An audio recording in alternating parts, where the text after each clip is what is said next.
自動化が進んで生産効率が上がれば物の価格も安くなるので、ベーシックインカムは既存の財源で対応できる？詭弁ですよ。こんなの資本家の詭弁に決まってるじゃないですか。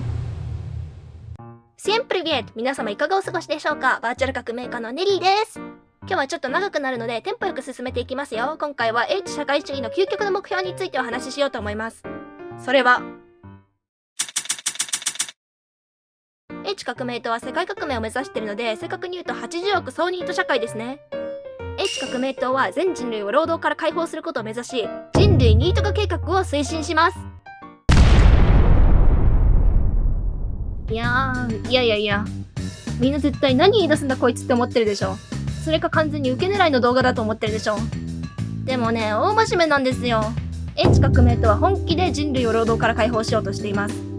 でもね、分かってますよ。今ね、皆さんの頭の中には人類を労働から解放するなんて机上の空論じゃないかとか、仕事がなくなったら収入はどうしろとか、そういう疑問が次から次へと湧いてきてるでしょ。ネリーはちゃんと分かってるんですからね。大丈夫です。落ち着いて一つ一つ説明します。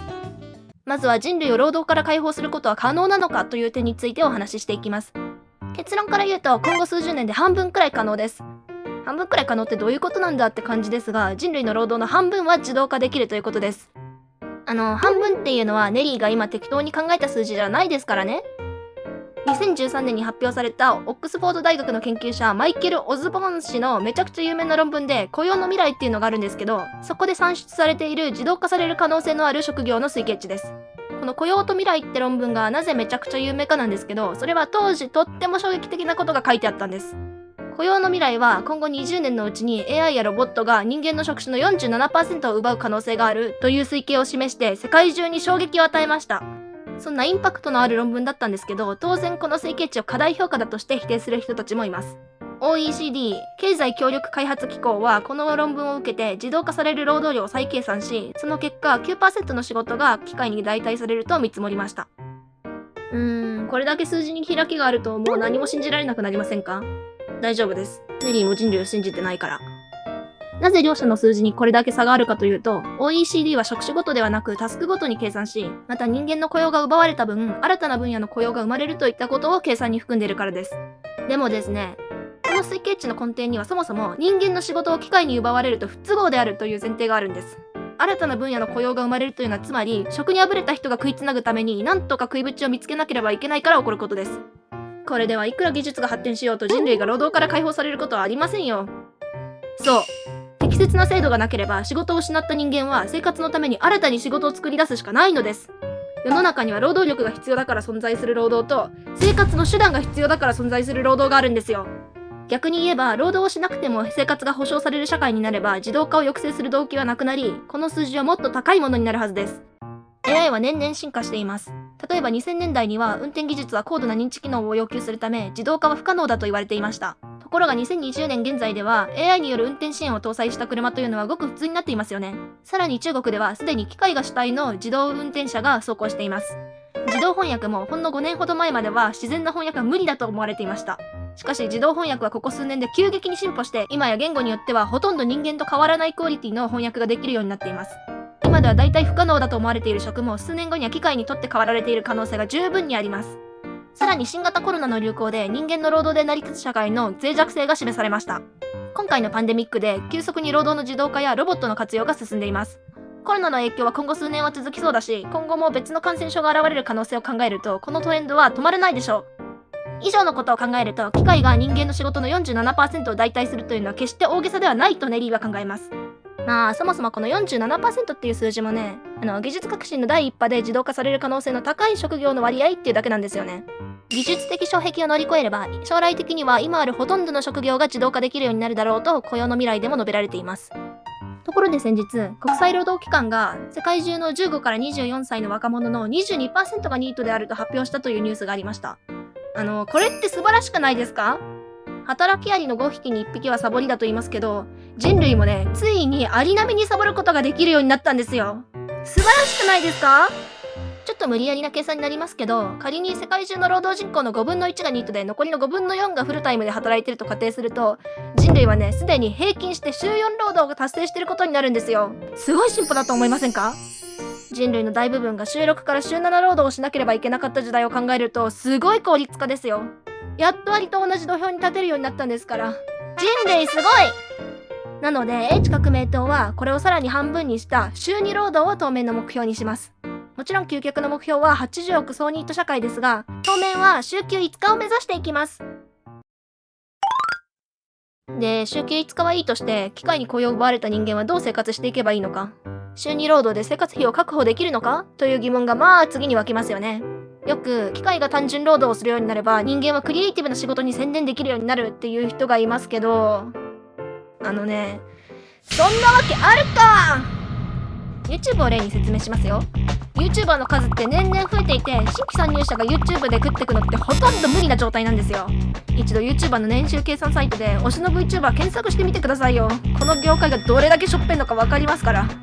YouTube の広告収入って登録者10万人いても普通の仕事してた方がよっぽど稼げるってくらいなんですよね。しかもこれからどんどん厳しくなってくって言われてるし、ネリーもいつ収益化できるかわからんし。つまりね、世の中クリエイターの需要ってそんなにない。なんかすごい迫真の勢いで喋ってしまった。つまりクリエイティブな仕事というのはすでに趣味にはなっても大部分の人間にとっては生活の糧にはならないものになっているってことです。AI が人間の仕事を奪った未来予測では、失業者が溢れ返る悲観的な予測と、人間が労働から解放されて人生を謳歌する楽観的な予測の2種類の両極端なパターンがありますよね。これは結局、その時に失業者を救済するセーフティーネットがどれだけ整備されているかによります。例えば現在日本には失業保険や生活保護などのセーフティーネットがありますが、労働人口の半分が職を失うという事態になったら、これらの制度はパンクし、財政破綻に陥るでしょう。そのため今ある社会保障とは別に新たにベーシックインカム制度というものが考案されています。ベーシックインカムとは所得、年齢、性別に関わらず国民全員に毎月一定の額を支給する制度です。ベーシックインカムが実現すれば働かなくても生活できるようになるので、AI 分野を先導するテック企業の事業家にもベーシックインカム推進派が多くいます。Facebook 創業者のマーク・ザッカーバーグ氏やテスラ創業者のイーロン・マスク氏、起業家の堀江貴文氏などの著名人がベーシックインカム必要論を唱えています。そしてベーシックインカムはこれまで机上の空論とされることが多かった制度ですが、今回の新型コロナ流行によってにわかに現実味を帯びています。イギリス首相ボリス・ジョンソン氏がベーシックインカムについて言及したことで、これからの世界では現実的な政策として検討されることになるでしょう。ベーシックインカムを導入することで期待されるメリットとしては、貧困対策のほか、少子化対策、社会保障制度の簡略化と、それに伴う行政コストの削減、景気回復、QOL の上昇などがあります。一方で財源の問題や労働者の就労意欲の低下などの懸念もされています。これについては実際にベーシックインカムの社会実験を行った国がいくつかあります。その一つがフィンランドです。フィンランドは1年間毎月約7万円を失業者に配ったらどうなるのかという実験を2000人を対象に行いました。その結果、彼らの就業日数は対象群と比べてほとんど変化が見られなかったものの、QOL に関しては高いと答えた人が対象群と比べて高かったのです。同じような実験を4000人を対象に行ったカナダのオンタリオ州では、参加者の 80% がプログラムに参加している間、健康状態が改善したと回答しました。また、参加者のほとんどが仕事を継続するか、より良い仕事に転職するための勉強をしていました。また、1982年以降、独自のベーシックインカム制度を導入しているアラスカでは、生活の心配がなくなったことで、導入前と比べて出生率が 13% アップしたという結果が出ています。アラスカのベーシックインカムは1人当たり年間17万円と生活費として頼ることはできない額です。しかし子供が1人生まれるごとに17万円多くもらえるので、出生率を上げる動機づけになったのだと考えられます。これらの結果を見ると、ベーシックインカムが実現すれば社会に良い影響をもたらす可能性が高いと言えるでしょう。まとめると、ベーシックインカムを確立すれば機械に職を奪われる時代になっても人間が生活に困ることはないということになります。で、一番気になる点。ベーシックインカムは実現可能なのか。ベーシックインカムは長年議論されていますが、やはり問題は財源ですよね。国民全員に定期的にお金を支給するとなると、莫大な財源が必要となります。なので、ベーシックインカムを実施している、または過去に実施していた国は、イランやナウルなどの天然資源に恵まれた国しか今のところありません。じゃあ、ベーシックインカム支持者はこの点について何と言ってるのか。例えば、イーロン・マスク氏は財源について、自動化が進んで生産効率が上がれば、物の価格も安くなるので、ベーシックインカムは既存の財源で対応できる、と言っています。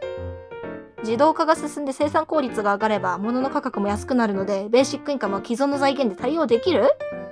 詭弁ですよ。こんなの資本家の詭弁に決まってるじゃないですか。では、資本家の詭弁を暴くために、国の税収について具体的に考えてみましょう。これは令和元年の日本の税収の項目別割合を示したグラフです。これを見ると日本の税収は約 5% が固定資産税、40% が消費税、25% が法人税、30% が所得税から来ていることがわかります。ではもし自動化によって労働者が仕事を失ったらどうなるのか。ここでは分かりやすくするために全ての仕事が自動化されたと仮定して計算します。まず人間の仕事がなくなるので、所得税は当然ゼロになりますね。物の生産効率が上がって全ての物の価格が下がったとすると、当然消費税による税収も少なくなります。物の価格が安くなったからといって物の需要がそれだけ増えるかといったら、そんなことはないですよね。物の種類にもよりますけど、例えば食品や家電製品といった生活必需品は価格が変わっても需要はそこまで変わりません。テスラの自動車の価格が10分の1になったとしても、じゃあ10台買おうって人はそんなにいないじゃないですか。買う？もっと他に買うものない？買う人もいるかもしれませんけど、消費課税は間違いなく少なくなります。固定資産税は複雑なのでここでは考慮しないものとしますが、自動化後に予測される資産税と所得税と消費税をグラフにするとこんな感じになります。唯一法人税は増収が見込めますが、それでここの丸々空いた分を補填できるのか。いや、今の税率ではできないと思います。つまり、労働の自動化を進めたい資本家は反発を避けるためにベーシックインカムを唱えてはいるものの、財源については何も考えていないのです。いや、考えてはいるだろうけど、自分の不利になることは言いたくないので、既存の財源で対応できるなどと言ってるんです、やつらは。資本家がご親切にわざわざ自分から財源を差し出す提案をすると思う方が間違ってますけどね。そもそも資本家が労働者を解雇することで労働者の生活費がなくなるのだから、その分は資本家が自動化によって得た利益から回収するしかありません。当然です。改めて税収を見て、ベーシックインカムの財源になり得るものを考えてみます。新たな財源に期待するべきではないので、ベーシックインカムの財源はこの中にある資産税、消費税、法人税、所得税のいずれかを増やして賄うしかありません。これは確定です。このうち消費税は裕福な人も貧しい人も納める額が比較的変わらない税です。個人の納税額に一番差のない消費税を上げることは、ベーシックインカムの支給額を下げることとほぼ同じなので意味がありません。自動化によって得をするのは企業なので、やはり法人税を上げるのが妥当だと思います。法人税を高くすると企業に自動化の動機がなくなるのではないかという問題ですが、いくつか解決方法はあります。例えば、政府が自動化の助成金を出して利益を回収する方法や、政府が株を保有する企業に自動化を直接促す方法、国が業務を自動化した国営企業を経営する方法などが考えられます。法人税を上げると企業が海外に拠点を移すことも考えられますが、これに関しては各国の法人税の課税率に違いがあることが原因なので、税率を統一すれば解決です。実際に去年 OECD が法人税の世界基準の最低税率を定めることを検討しているというニュースがあったので、これは全く非現実的な話というわけではありません。H 革命とは世界革命を目指しているので、税率を統一するのは当然といえば当然なんですけどね。また、ベーシックインカムが支給される社会では所得がなくても生活には困らないので、今よりも所得税を上げるのもありでしょう。実際にカナダの実験では収入の 50% をベーシックインカムから差し引いていました。所得税を上げることで働く意欲がなくなる心配もありますが、そもそも H 革命は人間が働かなくてもいい社会を目指しているので、働きたくない人間を無理に働かせる必要はないのです。例えば、週2労働が標準の社会では、週2日分の所得までは非課税で、それ以上の所得に高い所得税をかけるのが良いと思います。まとめると、ベーシックインカムの財源は既存の税収の中から確保する必要があり、それは主に法人税と所得税を上げることで達成されるとなります。というわけで今回は H 社会主義の野望、人類ニート化計画についてのお話でした。ほんとね、ネリーが以前やった除草剤の検品みたいなアホみたいな労働から人類全員解放されてほしい。画像認識なんて AI の得意分野なんだから、ほんと今すぐ自動化してほしいです。世界は今大変な状況にありますが、自動化とベーシックインカムに関しては追い風が吹いています。H 革命とはこれを機に人類を労働から解放していきたいと思っています。それでは今日はこの辺で、次回の動画もお楽しみに。パカーン。